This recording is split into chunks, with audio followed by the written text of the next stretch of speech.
پیغمبر صلی اللہ علیہ وآلہ وسلم څه تعلیمات دي کور ته داخلېدو په وخت کې افسوس خبره دا ده چې مونږ ټول یو غم جاړو چې زما په کور کې برکت نه نشته، زما بچي نافرمانه دي، کور ته چې زه لاړ شم نو بس داسې سټکونه راته راکوي. خلک دا شکایتونه کوي که نه؟ نو هغه اصل کې وجه څه وي؟ دی چې کور د داخليږي یا د کور نه دی روزي، دی د خپل پیغمبر صلی الله علیه وسلم په طریقه باندې نه داخليږي او نه روزي. د هغې د وجې نه چې کوم دی داسې څه محسوسوي، یو بې برکتي غونته کې محسوسوي، حالان کې نور اسم ني، هغه د شیطان اثرات وي. خپل پیغمبر صلی الله علیه وسلم موږ ته د کور داخلېدو په وخت کې څه تعلیم راکوي.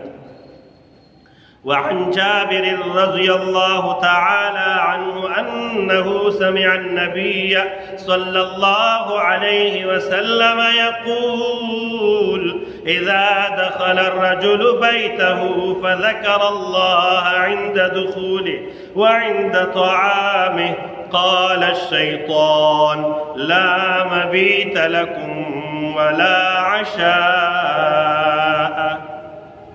حضرت جابر رضی اللہ عنہ فرمائی چې د خپل پیغمبر صلی الله علیه و آله وسلم نه اوریدلی دي چې خپل پیغمبر فرمایل چې کله یو انسان کور ته داخليږي د الله جل شانه نوم واخلي د داخلېدو په وخت کې، او چې کله دی ډوډۍ خوري هغه وخت کې د الله جل شانه نوم واخلي.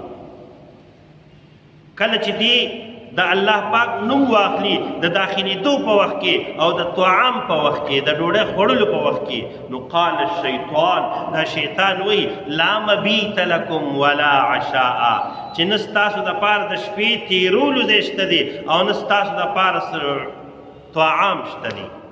عشاء د شپې ډوډۍ ته وایي. کله چې انسان کور ته داخلېږي او دی څه وایي؟ د الله نوم واخلي، د الله نوم واخلي، د ټولو نه آسان د الله نوم بسم الله الرحمن الرحیم دا دی ووایي. اگر چې خپله دعام منقوله ده اللهم انی اسألک خیر المولج و خیر المخرج بسم الله ولجنا و بسم الله خرجنا و علی الله ربنا توکلنا، دا کلمات دی ووایي. دا نقل شوي دي، دا د کور ته داخلېدو دعا ده. یو کس وي دا خو ماله نه راځي، هلکه زده کړه که نه چې نه درځي، زده کړه که نه چې نه درځي، بیا مو زما ذهن کې نه کېني، نو بس بسم الله الرحمن الرحیم ووایا، سبحان الله والحمد لله ولا اله الا الله والله اکبر ووایا، ولا حول ولا قوة الا بالله العلی العظیم ووایا. دم د الله ذکر دی. نو ته چې کله کور ته داخلېږي دا کلمات ووایه، نو شیطان څه کوي؟ هغه خپلو ملګرو ته ووایي چې ستاسو دپاره دلته کې د شپې تېرولو ځای نشته دی، ولا عشاء، او نه ستاسو دپاره څه طعام شته دی چې تاسو یې وخورئ. نو شیطانان د کور نه لاړ شي، شیطانان د کور نه څه شي؟ لاړ شي.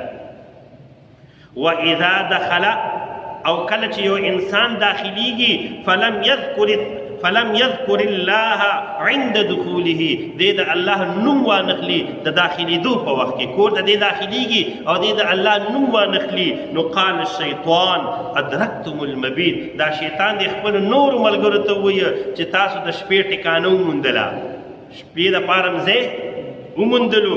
ټیک شلو، اوس هغه کور ته داخل شي شپه پکې تېروي. او واذا لم يذكر الله عند طعامه، او کله چې دی د طعام په وخت کې د الله نوم وانخلي، قال الشیطان، نو شیطان ورته بیا دی حساب ووایي ادرکتم المبیت والعشاء، چې تاسو د شپې تېرول دپاره ټکانه م وموندله او د شپې ډوډۍ م وموندله، بس راځئ دې کور ته.